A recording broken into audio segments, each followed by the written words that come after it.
Jai Hind, Jai Bharat, and welcome to Dev Talks. This is Aadi. Pakistan has been the flavor of the season. We've been discussing Pakistan quite a bit to realize there is something happening in that country which isn't normal.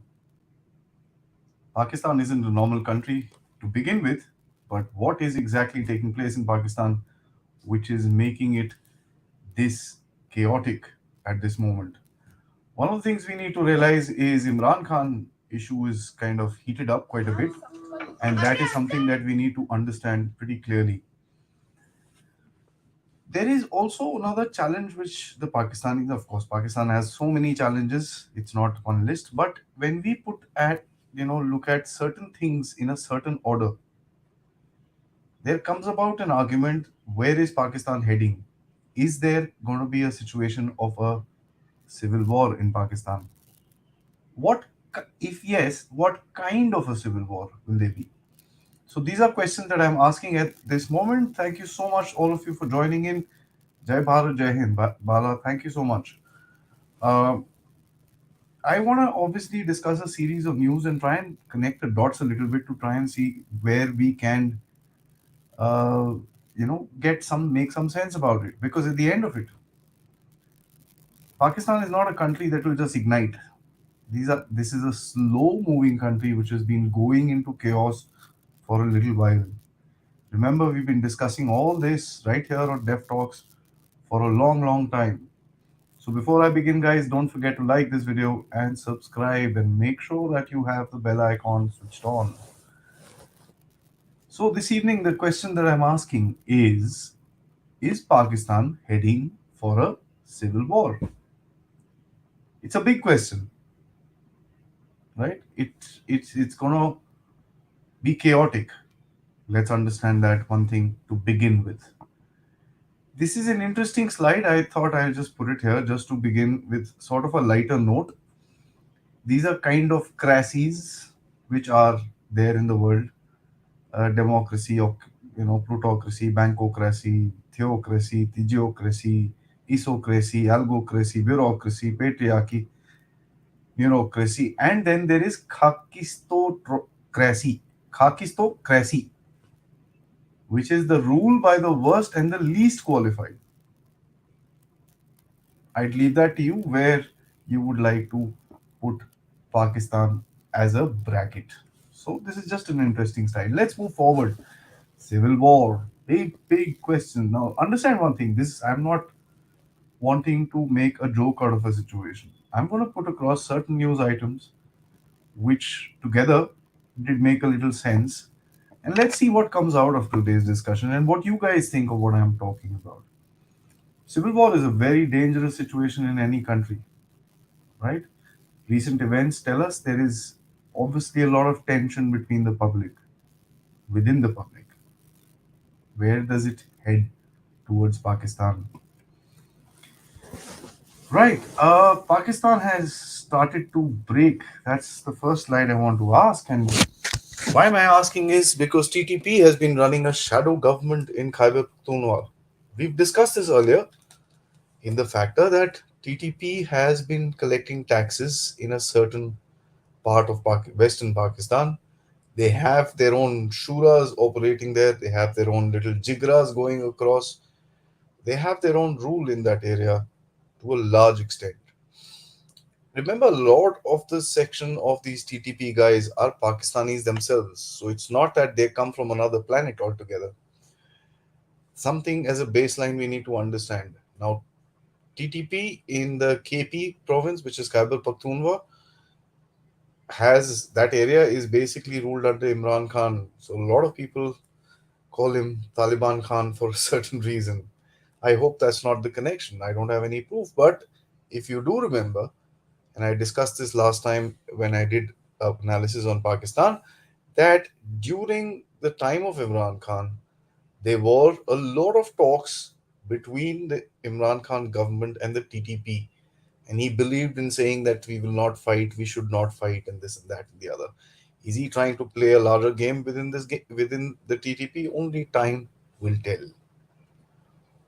Gilgit Baltistan Inspector General of Police transferred over clash with Punjab Police. Now, this is an interesting story that came out, and it is not some some, Tigram guy in Pakistan reporting. It is none other than the information minister, Mariam Aurangzeb, who said that a Gilgit Baltistan force was being used to attack Punjab police. And I'm quoting her here, who are trying to implement court orders to detain Imran Khan.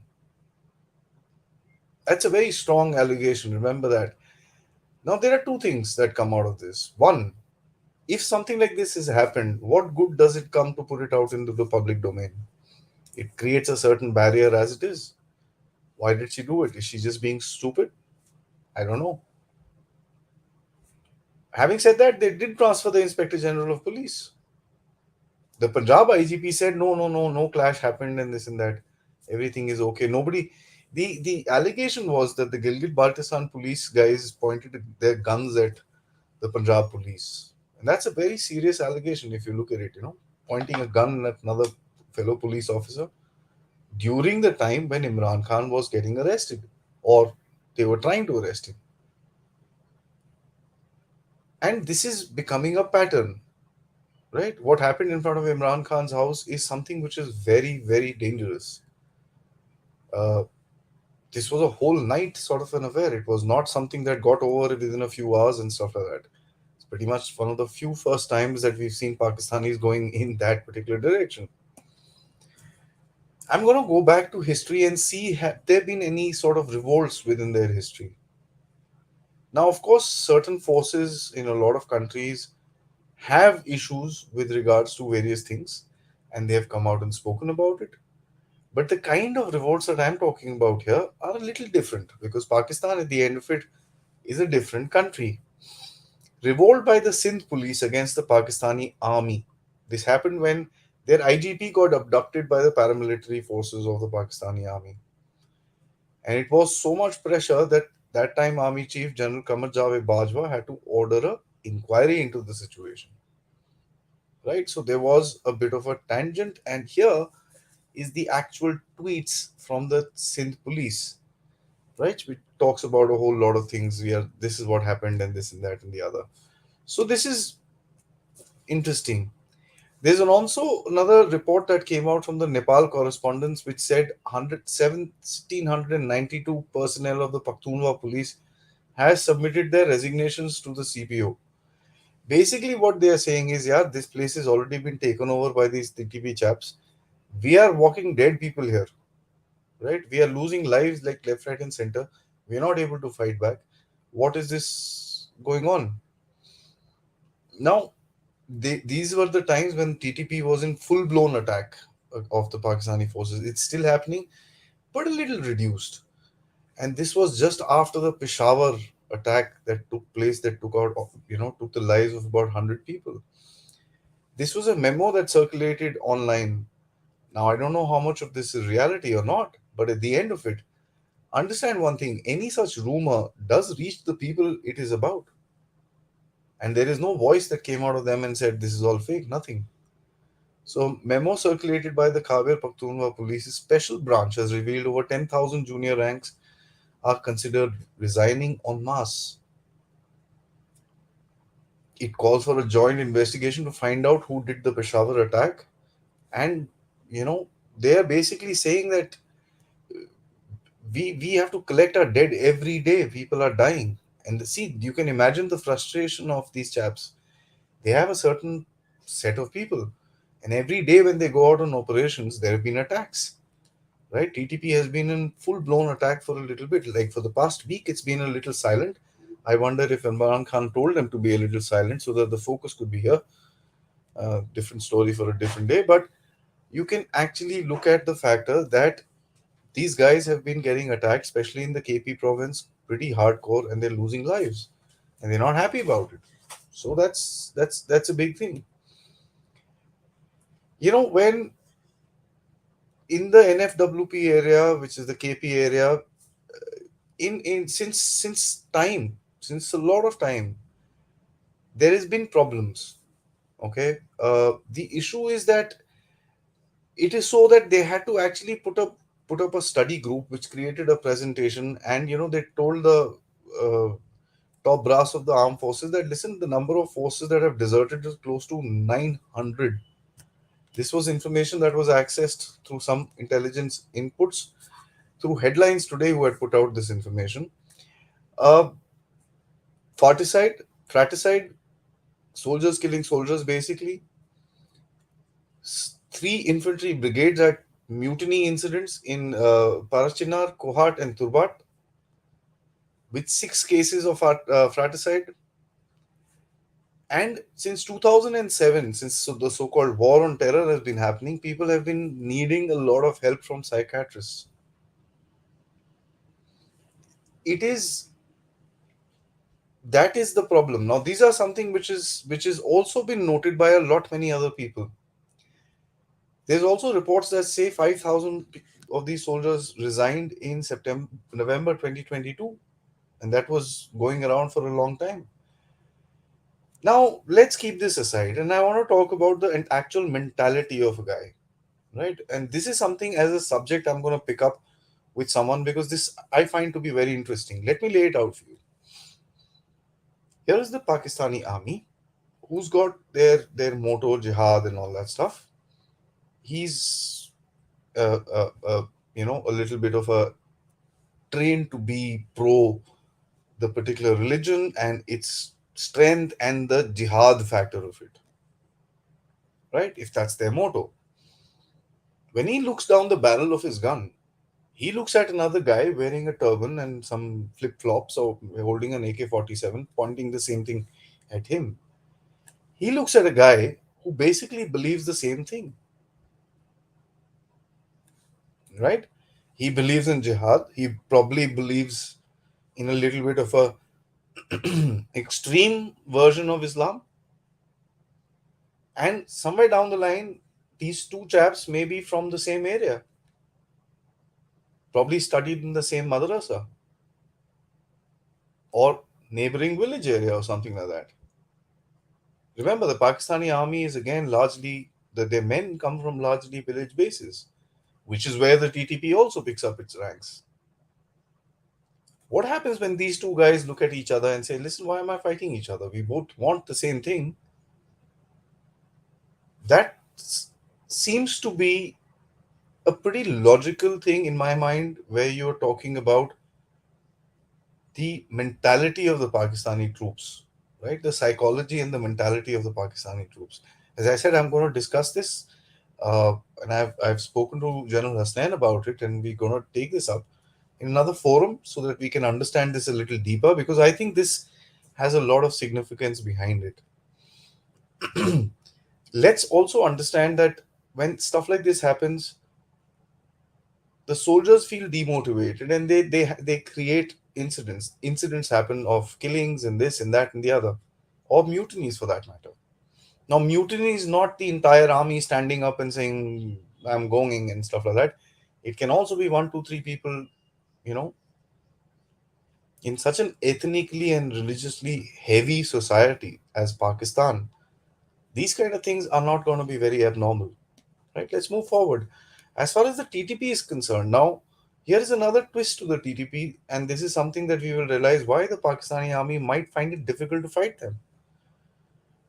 TTP came up sometime in the late 2000s, early, I mean 2000s, before 2010. Then the influence came up and this and that, and the Pakistani army went in 2014 and kind of pushed them back into Afghanistan to a large extent. Pretty successful operation. I think one of the only ones that the Pakistanis have done. Jokes apart, the ISI realized that yeah, now these guys have been pushed back. We also need some sort of a contact with these guys for our little dirty work. They reached out to these guys and they tried to take them away from the most hardcore radicals in that region. Remember, 2014 was a time where the Islamic State in Syria and all that stuff had also come up. And there were murmurs about the Islamic State of Khorasan being formed in this area.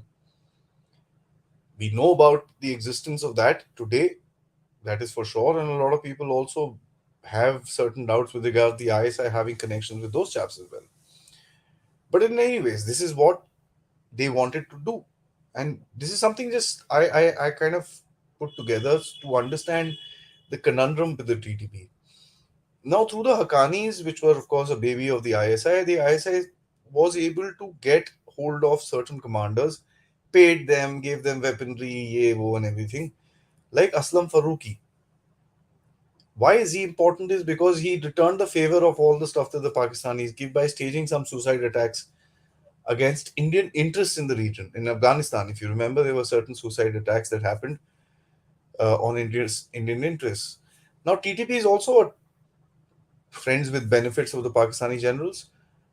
In Khyber Pakhtunkhwa, Awami National Party leaders were assassinated on, a lot of people say, the orders of the Pakistani army, right? And but during the US withdrawal, General Bajwa realized, yeah, there's something gonna happen here. He said, because at the end of it, when the Taliban was coming into power, you remember that the Taliban had opened up the jail, and about 5,000 of these TTP fighters were released from that time.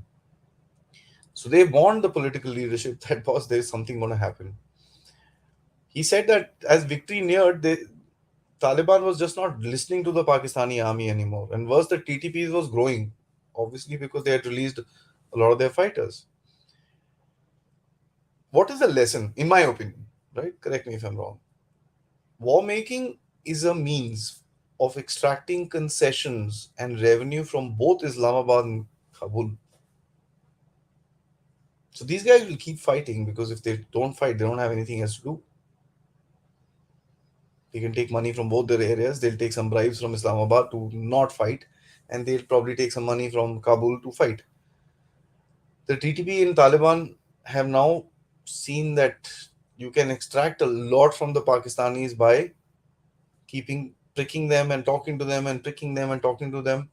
One of the reasons why the TTP has split up into so many little heads. So one of them creates a peace with them, and the second one attacks, and they create a peace, and the third one attacks. Is basically the same guys. So they've realized they can extract a lot of money from the Pakistani army. So what do I predict? Rise in violence is very, very simple. We're gonna see, and we've seen this. They've lost a lot of soldiers. They've had over 900 people died in total. About 300 soldiers have died in the last year itself. So this spate of violence is going to go up, especially with a lot of political chaos. They'll also find this gap in the middle where everybody will be focused the other side, and these guys will be able to infiltrate. Remember, the winters are coming off now. So as it happens in Kashmir, when the winters come off, a lot of these chaps kind of start coming in. The TTP also will start doing the same thing, because in Afghanistan, in the winters, you kind of just, relax. Interestingly, the mastermind handler of Peshawar mosque attack was traced TTP faction involved in the blast. Faction. I make my point again. There is a reason why TTP is splitting into these little things. So one faction attacks, the other faction talks, and this and that and the other. And they've been doing that. One faction is with the BLA today, which is the Balochistan Liberation Army. One faction is probably here, there, and everywhere. It's basically the same guys who've got different various interests, and they're divided themselves into creating this game. Now, Pakistanis are caught between the rock and the hard place, because they can call out this bluff, but then they have a problem. They still have the same problem at the end of it. So they're just trying to manage the situation. And that's something which is interesting. Imran Khan, now till now, let me just go back. Till now, I was telling you the big fault lines, apart from the fault lines that we've discussed, religion, this, that, and Balochistan and this and that and the other. There are fault lines within the forces itself. We've talked about the fault lines within the army. Today, I've brought about certain incidents where the army or the armed forces or the police has rebelled against what was happening, against something extreme. And what is happening today is also a certain extreme. There was a video I saw, and I don't want to put it up for copyright reasons, on Telegram, which said there was this police chap kind of arguing with one of these protesters, and he said, "Yaar, kyun maar rahe ho?" The police guy was telling the protester that the guy was hitting him with a stick. He said, "Yaar, kyun maar rahe ho? Why are you hitting me?" He said, "तुम लोग police वाले इमरान को arrest करने आए हो," and all that stuff. And this guy turns around and says, देख भाई हम तो सारे बंदर हैं, मदारी तो सारे वहां पर अलग खा रहे हैं. I mean, it's so interesting that he said that we are the monkeys who are dancing for somebody else. Why are we fighting? And the entire lot of people, the guy stopped hitting them and they all started laughing and stuff like that. And these guys just walked off from there. So you can imagine what we see on TV, or what we see on these videos. We don't hear the conversations. We don't hear we don't look into people's eyes to realize whether they actually want to be or do what they're doing. So there's a big thing. A lot of these chaps under the uniform might also be Imran Khan supporters. So they'll do it to a certain extent because it's their boss who's told them, or it's their job. After a certain point of time, if something actually happens to Imran Khan once again, whoa, right? So Imran Khan himself has said this. He said this in June last year. Civil war if Pakistan elections are not announced. There's also a news I just saw. It was just before starting the show. I saw that he has said that, remember, what happened to Pakistan in 1971. If you're going to go this way, then Pakistan will break up again. He actually said that. Now, I'm not saying he knows a little bit, but if you look at it, his connections all over the place have been different, right? Like General Dushyant the other day brought out very interestingly. He said Imran Khan has moved all his attack from from America to the army, right? All that conspiracy with America and all that stuff has now become Bajwa's conspiracy. So he's shifted that attack quite a bit. Is he trying to make base with the Americans? Is something that we need to look at. We also know that he's hired a lobbying firm to do some lobbying for him. He's paying him a grand amount of some $25,000. That's decent. And so, is he trying to move his narrative? And we also know that some people from the American staff, American embassy, American officials had come and met him some times ago. So yeah, it's interesting whether he's trying to shift himself into another game so that he could be the righteous person who's saying this is what is going to happen.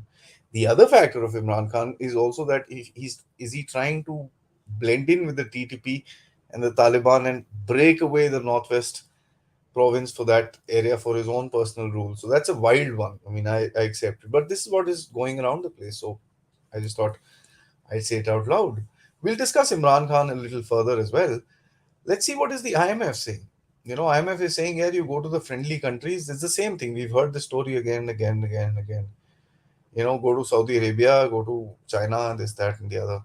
Now, incidentally, the Chinese agreed to give them some money, I believe, about, they said we'll give you another 2 billion or something like that. The only factor that the Pakistanis are fighting so much with the Americans for, with the IMF people, is for $1.1 billion.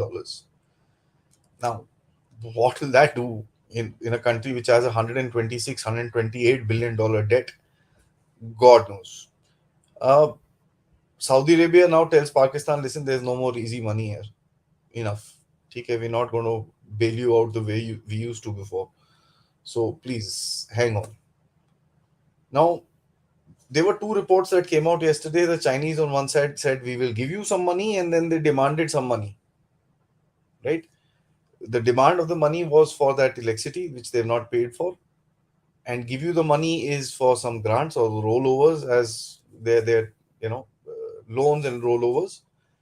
Interestingly, you can see both these things at the same time, and I've mentioned this before as well. The $1.3 billion that the Chinese had given, allegedly given to the Pakistanis, out of which 500-700 million dollars is something that the Pakistanis had paid to the Chinese. And you can imagine that's the relationship between both the countries. If the Chinese needed to give that $200 million, they should have just given it like that. What they make the Pakistanis do is pay them and then they give them back. Right? So that's how much they kind of trust them. IMF treating Pakistan like a colony, Mariam Nawaz. Now, this woman has a screw loose of some sort. I mean, I am not pro Imran Khan in any factor, but this woman has a screw loose. She's quite the piece of work, if I may.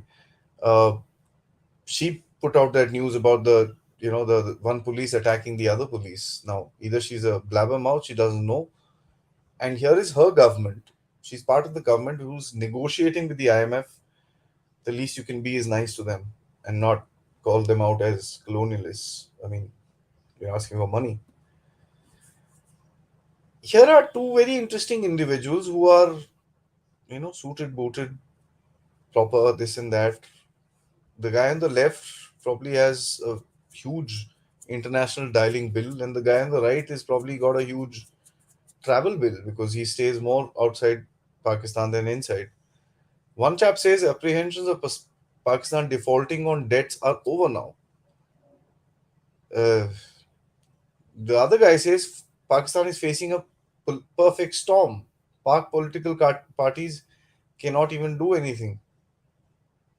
He calls it a perfect storm, and he's saying things are much better and things are over now. Now, who do you believe? They're part of the same government, and that's something which is very interesting because Shehbaz Sharif on one side turned around and said, "No, we would like to have constructive dialogue." And what did he say? Well, we've learnt our lesson. Something he said.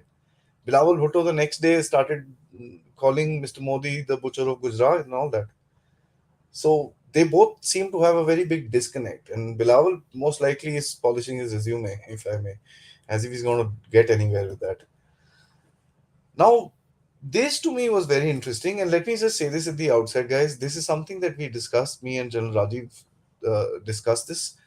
He brought out a totally mind boggling perspective, if I may, that blew away a lot of minds. And trust me, the guys, that video is doing amazing. That thing has gone up to some 65, 70,000 uh, views. Now, the nuclear aspect of Pakistan and what is the disarmament of Pakistan, if any, is going to happen or not, and how will it happen is something that I will discuss with him probably in the next Saturday afternoon. So block your calendars for that Saturday afternoon show, guys. That one's going to be a little bit of an explosive one. Uh, I just want to take this into consideration still. It says Pakistan Minister on Nuclear Program said that we are not going to compromise on the nuclear missile defense or program of Pakistan. They were basically allegedly told that, listen, you don't need the long range rockets and stuff like that. Please bring them down. You don't need a 3,000 kilometer range rocket. What's wrong? What's wrong with you? Uh, a good question. So, but for me, fair enough. These talks might have been happening behind closed doors. Why is this guy coming out and saying stuff in the open about his nuclear program? Is he trying to rile up his country against something which is gone on flat ears, as a matter of fact, because of the Imran Khan issue? Is he trying to uh, desperately call out and say, this is what they're making us do, हम क्या करें भाई, हम तो, इमरान खान ने जो गड़बड़ करके गए थे, अब हम उसको फिट कर रहे हैं? Why is he saying this stuff? Or is it actually that the IMF told him, listen, dude, enough, bring it down? This for the first time the finance minister has brought about this thing, right, in private conversations. And this is something that I picked up within this article, that some Pakistani authorities had said that there was long-standing demand by a Western country to abandon the long-range nuclear missile program. By a Western country, we all know who that is. It's not the UK for sure. UK and Pakistani seems to be best friends at the moment, at least. This is what the IMF tells them.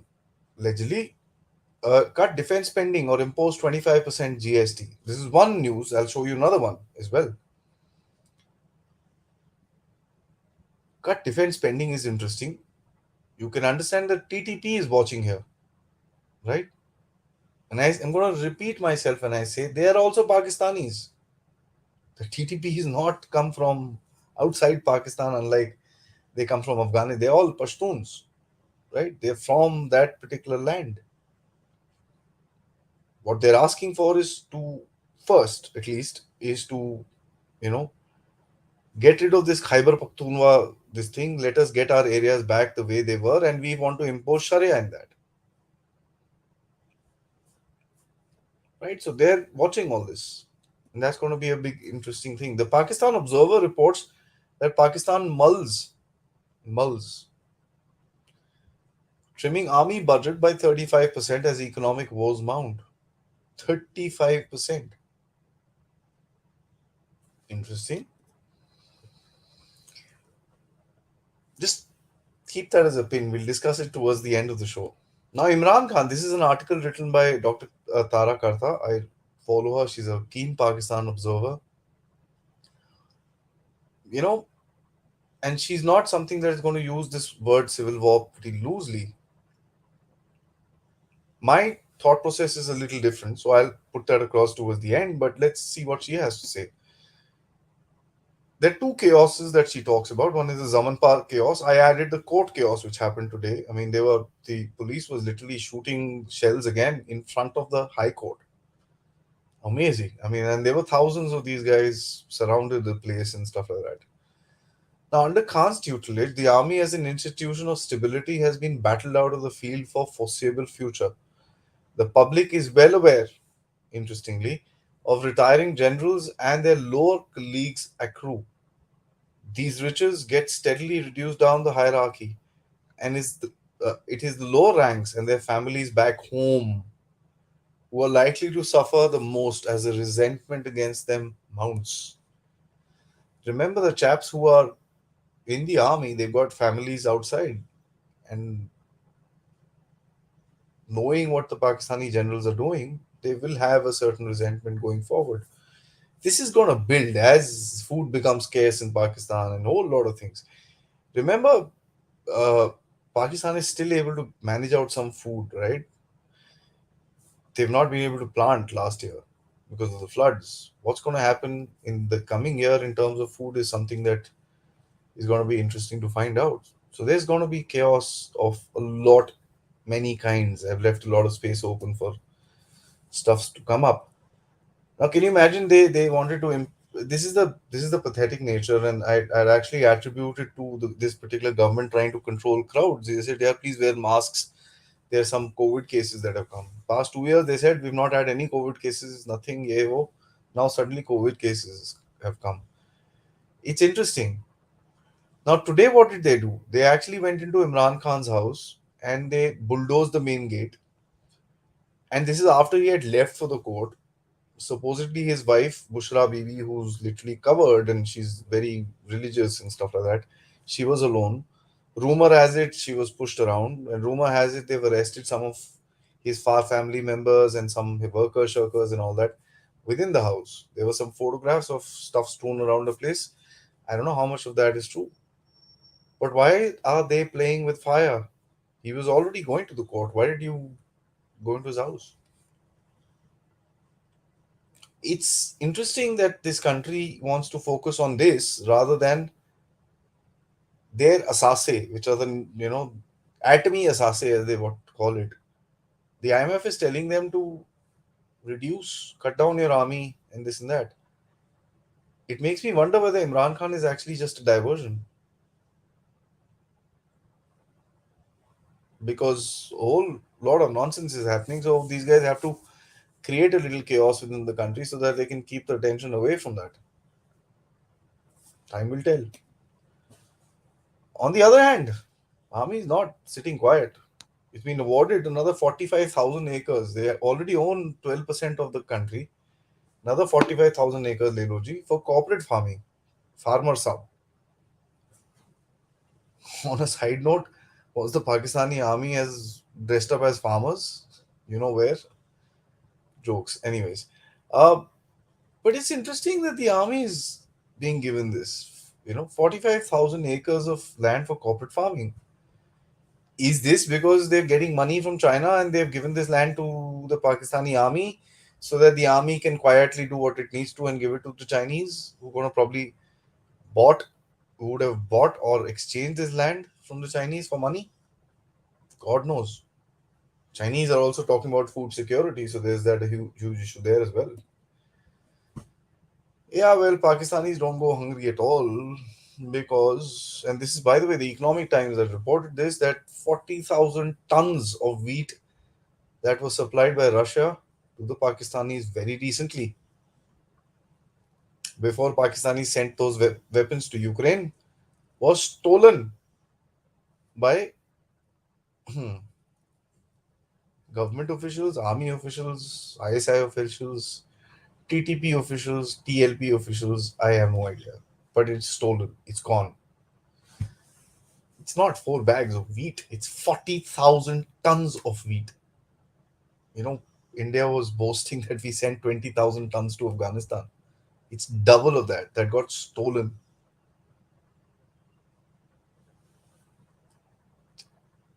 There's When you read this news, what comes to your mind? It's not chaos, it's the lack of cohesion within the country, right? It's the lack of cohesion within the country because things are going here and there and this and that. Pakistani ministers refuse to return luxury cars. They said, भाग जाओ यहाँ से, हम नहीं दे रहे अपनी गाड़ी Gudi. Prime Minister said, give your cars back. He said, हम नहीं दे रहे.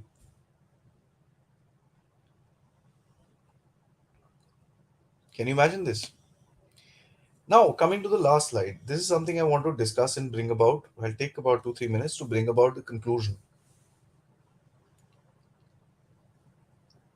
Two parts of it. Okay, three parts of it. Sorry. Two parts of the first part will talk about which I say that there can be no civil war in Pakistan. Because if you're talking about civil war, which is Imran Khan separately with the Pakistani state, Imran Khan doesn't have a militia, at least that not that I know of, with weapons and stuff like that.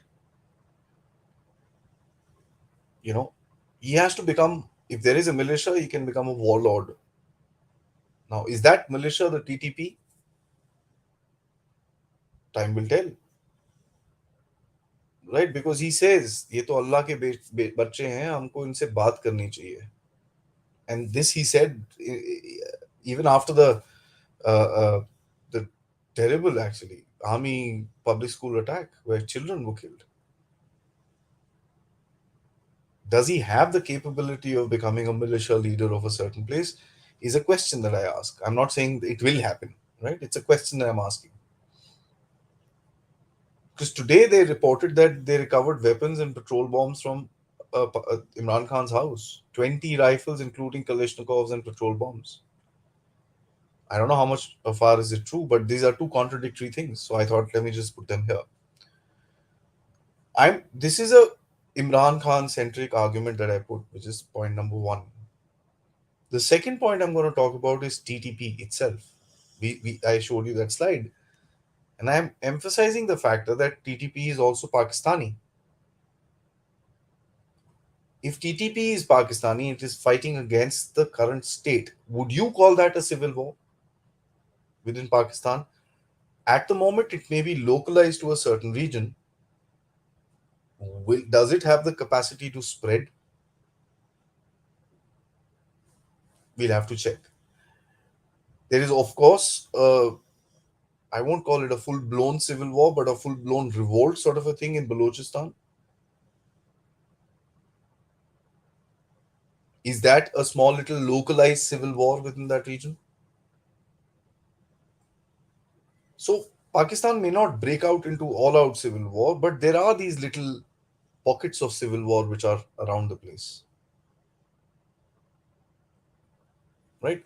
Let's talk about Pakistan as a whole. This is what I have to say. Conclusively, Pakistan, and this is the other side, okay? Other side of the argument, will not face any civil war.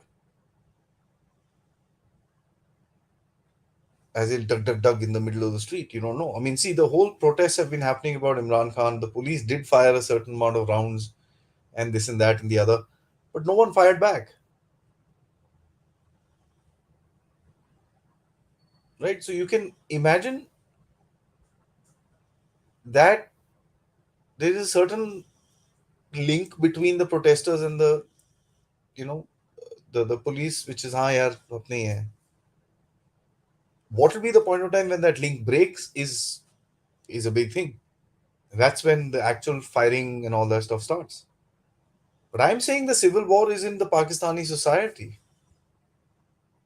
It's terrible, the breakdown. If you look at it, the army, the trust on the army is gone. The trust on the judiciary is being questioned quite a bit. Of course, that is the case not just in Pakistan, but a lot many countries around the world. But here it's been openly biased. The civil society has been divided quite a bit. None of these chaps even sit down and have a meal together. Forget, I mean, don't even sit in the same parliament for the past year. So I call it a political civil war within the civil society of Pakistan. At the moment, not being fought with weapons or ammunitions, but it is sure being fought on Twitter, social media, electronic media, narratives, conspiracy theories, and a whole lot of other things. What is happening to Imran Khan in his house today by the government of Pakistan is happening against another Pakistani and a former prime minister of the country. You bulldoze his house and go inside. I don't know what he's done to deserve that. At the moment, I mean, I don't know if he's done a lot more, but the cases that have been put on top of him have been Tosha Khana, and that's what they're calling him for. To steal about $100 billion or some stuff like that, you'll do that. I don't know if that is viable or not. But I say that the civil war is there within Pakistan, within the civil society. The society is terribly, terribly divided. You've got the TTP standing on your head, and this is not a discussion of anything else. Would there be a time when the food becomes scarce, when everything else comes to a grinding halt in terms of the economy? Would the civil society itself revolt against the system? Is the big question that we're asking. Looking at what happened in Sri Lanka, it doesn't seem like it, because at the end of it, the minute something happens, what the people do is they literally go back to their homes because they got to stand in lines and buy food and a whole lot of other things. My argument is very simple. When we talk about a lot of civil war rhetoric within other YouTube channels, and all the best to them. I'm not trying to say they're wrong or they're bad and this and that. My argument is a little bit on a psychological and a philosophical level. Here is a society at war with itself. Would you, as the viewer, term it as a civil war? Is the last thing that I would like to say. That's my argument, guys, and that's something that I thought of. I'll tell you. The reason I built it up is because I wanted to tell you that the fragmentation is real. It's not just within the society, which we've spoken about Imran Khan and stuff like that, with other speakers on this channel. I've spoken to you about the army with other speakers in this channel. I thought, let me put across certain incidents which trigger a larger affair in case it actually happens multiple times. We've seen certain revolts within the armed forces, within the the police and stuff like that. I'm not even mentioning the factor that there was a, and still is, a clear divide within the army about how to handle Imran Khan. That is pretty evident. So this is a civil war of sorts in Pakistan. May not be the one that we see in Africa and Somalia or stuff like that. This is a different kind, where a country today does not care for its own survival. It cares for the tomorrow, today or tomorrow's interests, or what it wants to see. You have a government which is not talking about anything economic, is talking only Imran Khan. And you've got an Imran Khan hell bent on creating whatever chaos that he can so that he can get probably international attention into his game, get some support. The whole arrest thing got him some international press. There's no question about it. It's the same press that used to ignore him before. Is this a game being played right in front of our eyes by both these? Actually, they're not both, they're three sides of Pakistan for their own interests, which are going to collide at a point of time, which may result in the ultimate demise. That's all I wanted to say, guys. Let's get into your questions, your thoughts, your comments about the argument that I'm giving. Right? It uh, may be valid, not valid. Let's hear it out. You know, at the moment, to my mind, these are pockets of resistance, pockets of civil war, small pockets of civil war happening within the area. You can term it as a lot of things. TTP could be termed as militancy, terrorism, this, that, and the other. But these are Pakistani guys entering into agreements with other anti-Pakistani groups, trying to create a larger group within the place. They've also captured a certain area. There's a lot within the TTP itself. Civil society, as I've told you, is fragmented. And what to say about the economy? Let's get into it. Let's dig into your questions. Naveen, thank you so much for your contribution. What do you make of the absence of any statements or public appearances from top three office holders? Sharif, Foreign Minister Billo, and COS Asim Munir. Brother, the first thing I want to say is that I don't know whether Sharif and Billo Rani, first of all, Billo Rani doesn't stay in Pakistan. He's always abroad. He's been, I mean, interestingly, the last time he raked up a issue with regards Kashmir, he was sitting in a room with seven journalists. So that's, I mean, when they turned around the camera, that's all I could see. Probably paid by him to sit there and listen to his diatribe or signal tribe or whatever he wanted to do. But there are no statements at all. You're right. And the only thing I make of it is that they're not interested. Here is a prime minister who's already within the first year of his being the prime minister taken out $300,000 worth of gifts from the same Tosha Khana that they are blaming Imran Khan for and doing all this to Imran Khan. So again, I'm not pro Imran Khan, but that's the reality of this thing. The chief doesn't seem to be a vocal one, nor does the ISI guy seem to be a vocal one. And that's interesting to me because they might be just wanting to stay out of it so that they can keep their head out at the moment, so that if they need to, they can take up the ultimate task of Pakistan, which is to grab them up. But the I on the second hand, I also want to talk to you about the public appearances. That's something that interesting that you actually said. Shabaz Sharif has been doing public appearances. There's no question. He's gone here, there, and cut ribbons, and that's all he's been doing. And his appearances have been more about the IMF and the comments about all that stuff. But majorly speaking, the past 3, 4, 5 days since this whole Imran Khan tamasha has happened, they've all just been quiet. It's Mariam Nawaz who's been at the aggressive part, loose mouth at the end of it, and the other people around her in this party. Thanks so much once again, Naveen. Has Pakistan entered a vicious cycle where the smart, capable people leave, leaving behind stupid, corrupt, who bung up the economy further, causing more brain drain? Did this start decades ago? This started, I think, the day Pakistan was formed.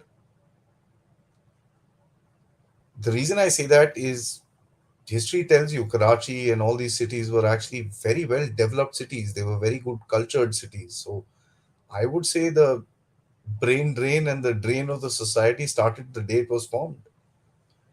What is happening today is something very interesting in Pakistani society. As Tariq Fateh साहब puts it, लड़कियां doctorate करना चाहती हैं क्योंकि उनको डॉक्टरों से रिश्ते आते हैं, not because she wants to become a doctor. So, and anyone who's got half a brain just runs away from Pakistan. There's no question about it. But where will they all go? At some point of time, countries like the UK, Canada will have to put a stop to it because of what is happening within their own countries about with you know issues. Uh, Having said that, I don't see you saying that you're leaving behind stupid bungling people and stuff like that who will bungle the economy further. I'd really like to ask you a counter question, brother. Have you seen a smart guy in Pakistan who's been able to give a solution about anything since their history? There's not been. I mean, you look at other countries that have been in terrible problems and stuff like that. Let's say Iraq for that matter. This is the first one that came to my mind. They've had a strong leader. Whatever said and done, Saddam Hussein was a bloody strong leader. He kept Iraq together for a lot of time, lot much time. He had his wrong points, but Iraq was a developed, decent country with free women, free everything. Have we had a visionary within Pakistan who had the best of the country in their forefront. So my argument remains that the brain drain started the day Pakistan was created.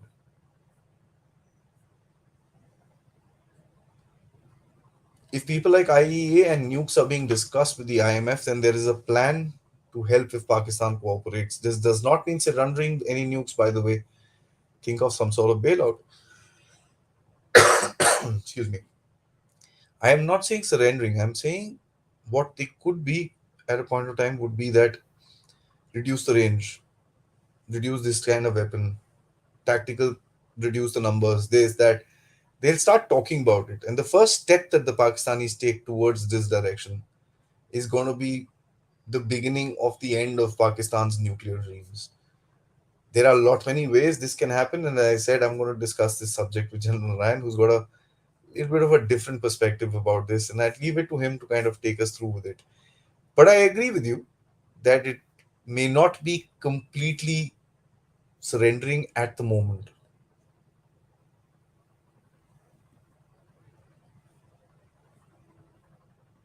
right? If denucleation of Pakistan becomes a reality, then cross-border terrorism headache may be solved, and lots of lives of our brave soldiers can be solved. Your thoughts?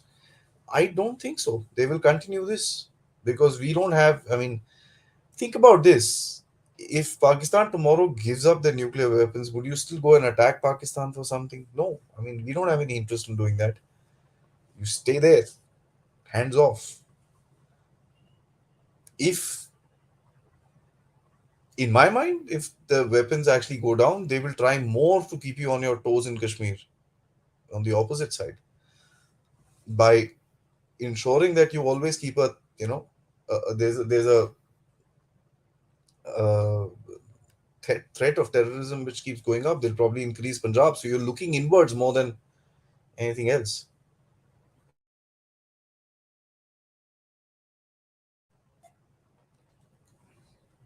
And it may not be terrorism as in big blasts and this and that. These small activities here and there, drugs and this and that, that all will continue. Nuclear weapons don't have much to do with that entire thing. The Chinese have been sending drugs and whole lot of things into the Americans. Both are nuclear weapons states. So that's the gray zone activities will still continue.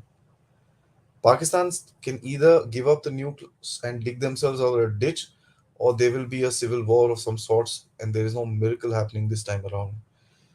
Well, you heard my argument, Anikesh. So think about that and let me know if you agree with it. You know, uh, okay. Biden in his debate during vice presidency and during Obama's time had said Pakistan cannot use his nuclear arsenal without American blessing. And this video is present on YouTube. I've seen that. Yes. Uh, Meaning Americans were always in control of Pakistani nuclear arsenal. Americans have always been in control of the Pakistani nuclear arsenal. There is no question about it. They have had their experts kind of keeping a track of what is happening.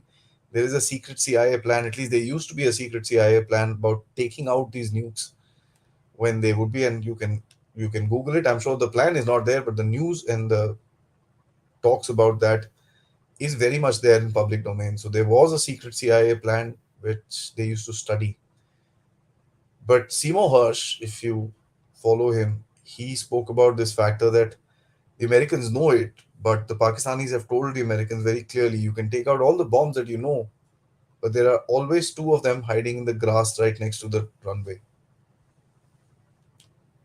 So that's something, you know, interesting to know. It has been increasingly difficult to separate the truth from conspiracy in Pakistan. There's a fog of war, fog of civil war.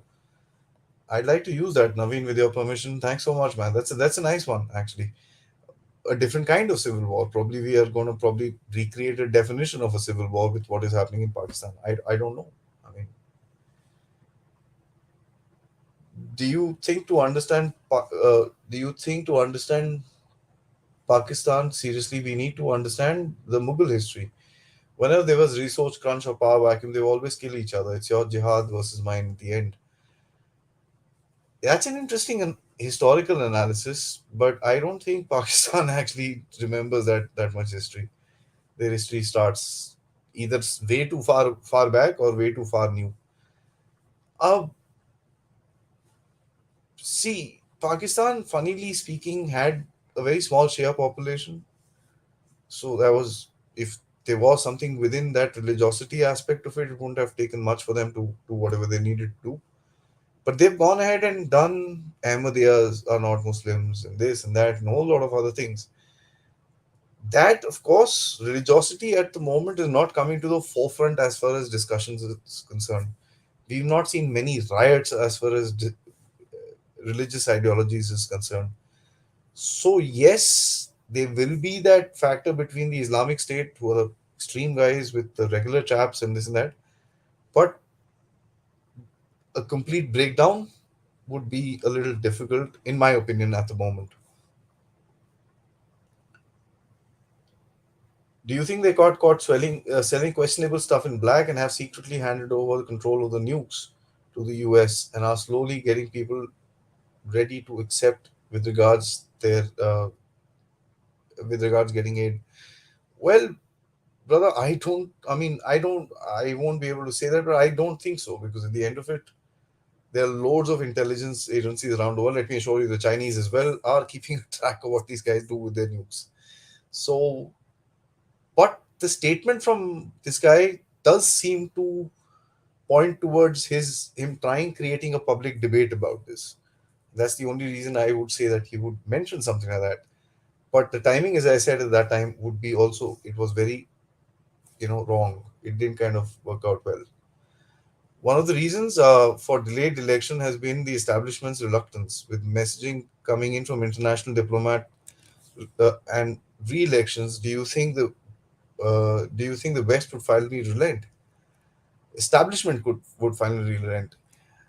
Even if they relent, Naveen, do they have the money for it? And as a matter of fact, they've said we don't have the manpower to spare for protection. Uh, the issue is, the I think the establishment would want to stay far away from this, at least publicly, because if people come to know that they are indulging in a little bit of a fraud here and there, you've seen what they did on the streets right now. It's going to be bad, and that's. I mean, if they were smart, they would keep chaos away from Pakistan, not bring in chaos like this with Imran Khan. It's pointless. The establishment, as per se, would be able to maneuver and make sure that the election comes to the favor of whatever they want. The question is the establishment keeping Shehbaz Sharif there to ensure that all the dirty work from the IMF is done by him and bring in a third party after some time? At the end of it, remember, Shehbaz Sharif is the main face of all this stuff. Is Bilawal Bhutto chamkawing his CV for some reason?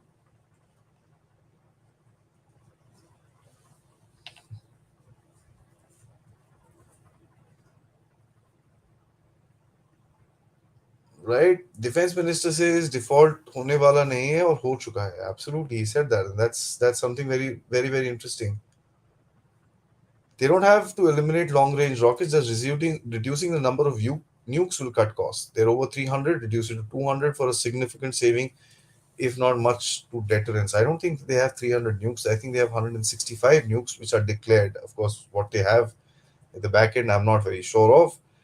But yeah, you're right. They would be able to do that, but who will explain that to the Pakistanis? Because if it actually goes out, people won't accept it. They said, तुमने हमको घास खिलाई है इस चीज के लिए. We've eaten grass for this. Now, why should we accept you giving up our weapons? So you also say, so maybe the IEA is coming over to explore this idea. Yeah, we discussed it with General Ryan the other day, that why is the IEA chief there? Why were the Rothschilds there? And it's a quite an interesting thing. Now, funnily speaking, there's another news that came out, and I'm not trying to point at any fingers here and there and stuff like that. But Donald Trump is also rumored to be arrested. What's happening to this world? I don't know. And he's also asking his people to come out and protest and stuff like that. So interesting. Does this line of thinking make sense to you? IMF has asked Pakistan to cut defense spending, and the long range missiles tech is probably one of the heads taking up a bunch of the budget. The nuclear drama is just to create a fallback option to explain away the delay in failure in securing the IMF tranche domestic politics. Yeah, well, it does make sense. IMF has a weird. There was an article I was reading, I think in the Dawn today morning, that somebody had written. I completely forget. You can guys can just. I'll give you the heading and the heading of the article. It said that IMF and Pakistan are playing games with each other, and that was very interesting perspective written in that article. Who said that, I mean, why is Pakistan delaying everything? And then a lot of people say that IMF is delaying everything. Why are they doing this? They do want something from Pakistan, right? Why are the so-called factors where they will get the loans in terms of the conditions are which are growing every day? What is the reason behind that? So there's obviously something happening at the back end that we don't know about, but they would create a whole lot of narratives, nuclear narrative. They will say अभी तो इमरान खान की वजह से हो रहा है, IMF ने हमको बोला पॉलिटिकल स्टेबिलिटी नहीं है आपकी कंट्री में, हम पैसे नहीं दे सकते. They'll say a lot of things. So yeah, it anything is possible at the moment with what we see in front of us. Let me just say this to you. With what we see in front of us, the delay is odd. You look at it, Pakistan got its money, Bangladesh got its money, and sorry, Sri Lanka got its money, is going to get its money, Bangladesh got its money, Ukraine has got its money, $16 billion, by the way. Pakistan has not even got 1.1.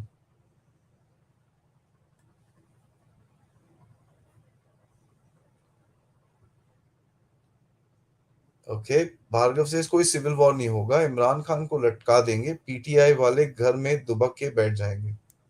Quite possible. वो तो बोलता ही है, Imran Khan keep saying अगर मेरे को मार दिया तो कौम को सो नहीं जाना है. तो इज एक्चुअली सेइंग है तो सारे गए गुजरे हैं, पता नहीं सो जाएंगे जाके. सो या your hypothesis could be, see, we are trying to, anything could be true right now. Okay, we are trying to put two and two together and see what comes out of it. Russian wheat stolen at that scale is quite amazing. Yeah, it's amazing and distressing at the same time. You bet. Why Pakistani army is not cutting the funding of Imran Khan, and he can't pay money to his followers. The most easy way to get him is the money. I keep saying this. Where is there a divide within the Pakistani army who's still supplying this chap with a lot of know-how, with a lot of advice, money? I don't know. I mean, there seems to be obviously somebody backing Imran Khan. He's not mad to be standing there on by himself. He's not strong enough. At least that's what I think.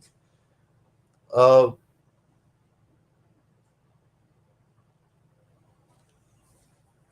Mark, you say political gimmicks are like changing leadership of Pakistan. Political gimmicks like changing leader of Pakistan is a transparent curtain to cover up the crisis in the country. Yeah, well, that could be the case. I Is Imran Khan a diversion? Yeah, you're asking a very interesting question. That's what I said. Is he a diversion for the loss of nuclear weapons so that they can, whatever, reduce range and this and that? They finally agree to it, and Imran Khan is लगा हुआ है वहां पर, चल ठीक है इनको थोड़ा सा करते रहो, पीछे से हम लोग ये करते हैं, कहीं पे छोटे सा लाइन में न्यूज में डाल देंगे कहीं पे, just kind of fight it out for a little bit. Could be. Okay, Drondo, you say TTP's actions are insurgency, not a civil war. Fair enough. Take your point for it. I find it interesting that insurgencies normally would like to uh, control certain areas, right? Here is the guys who are not just controlling certain areas, they're taking taxes, they're establishing their jigras, juras, and all that stuff. So they're establishing some sort of a government. And that's interesting to me. Uh, as you say, insurgent of for political government structures. Absolutely. The issue with TTP is very simple. They say we will only recognize Pakistan if it's completely Sharia. And with the way that the fighting is happening right now, I would actually remove the civil. It's actually a war with the amount of people Pakistan. It's a low intensity combat conflict sort of a situation. Since these are Pakistanis, that's my argument. What about the Kashmir obsession that still exists? Let them keep it, sir. It's brought them this far. Let them take them further. Can India kill the jihadi mindset in the next 20 years? As the roots of these lies in Rawalpindi, roots of them lie in a lot of other places as well, sir. There are, our history is quite weird, and till the time we don't come and settle with our history and understand this is what happened, the mindset will remain like that. So this is a long fight. It's not going to go off very easy. Uh, Very high percentage of population has mental, physio, psychiatric issues. Anybody who lives in such a tense society is bound to have mental issues. Well, I'm saying the army and the armed forces have. You're actually talking about the population, where we see street interviews in Pakistan. What do you guys think about it? Am I making right sense? It's the street interviews are quite terrific. If I may, you know, Pakistani refugee. Last couple of comments, guys. Let's bring a close to this wonderful program. Pakistani refugees will be used as a weapon against the world to get their way out of this. Greece is already panicking about migrant crisis, and Pakistani opening Indian restaurants in Athens. You know, Turkey does that. He just collects about 20,000 Pakistanis and will tell the European Union, मैं gate खोल दूंगा, मेरे को ये I need this stuff. And yeah, they've relented a couple of times. So you're right. I mean, Pakistanis have been being used all over the place. Venki Saab, hello, how are you? You're doing well, I hope. And I hope you buy the logic that I'm trying to sell. Of course, there's a lot of attention towards Punjab today with the whole Amritpal Singh thing happening. I hope you give me your views about what I've kind of spoken here. Without Army's help, he can't pull off anything. So you're right. Army is advising Imran Khan. I don't know if it's the active army, somebody retired. A lot of retired officers are advising Imran Khan. That is something that is known. There's a chap called Adil Raja who's abroad. There are other journals, as they call it, and colonels and journals who are also in league with this entire thing. So it's for sure anything is possible in Pakistan. But I think a lot of retired army officers have been advising. Faiz Hamid is known for doing it. Uh, he's in trouble again. So, is this a punishment for him for advising Imran Khan? Is something that we'll have to see, right? Do you think that they are trying to lock Imran Khan so that he wouldn't make a big deal if Pakistan makes some deal about nuclear weapons? Yeah, well, could be possible. Imran Khan is a huge distraction for the country, and something that we've seen people come out in thousands and thousands of numbers for to support him and to, uh, you know, to stand by him and stuff like that. And it's interesting. I really thought, and a lot of analysts within India thought that he's lost his game. But the recent display of the number of people still keeps that into question. Of course, the Gallup survey came out and he said 61% of people actually like Imran Khan. So that's interesting. Last one, the reason I'm mentioning the Kashmir obsession is as long as that exists, India cannot rest. India has to ensure the breakup of Pakistan. If it's going to happen naturally, India should just stand outside and watch. Anything that you touch right now, you'll get burnt yourself. So secure our borderlines. If anything has to happen, it will happen pretty naturally. Let it happen. Okay. And that's the time we will be in the most advantageous situation because things would get settled internally before whatever's left of it will start looking abroad once again. So that's what I would want to say about that. Guys, thank you so much. Before I sign off, like the video, subscribe to the channel, of course. Make sure that you have, uh, touched and just touch the like button, bell icon, notifications. Yes, if you can, do support the Dev Talks efforts by the QR code right here. You can become a member or you can actually send us a super sticker or super chat. Thank you so much for joining in. And yes, yeah, I forgot. 16,000. Thank you so much, all of you guys, this nice big Dev Talks family. Uh, Counting days for the 20,000. Let's spread the word so that it happens fast enough and we all become a very nice, conceited, logic driven voice within India when we are discussing strategic affairs. Thank you so much. Jai Hind.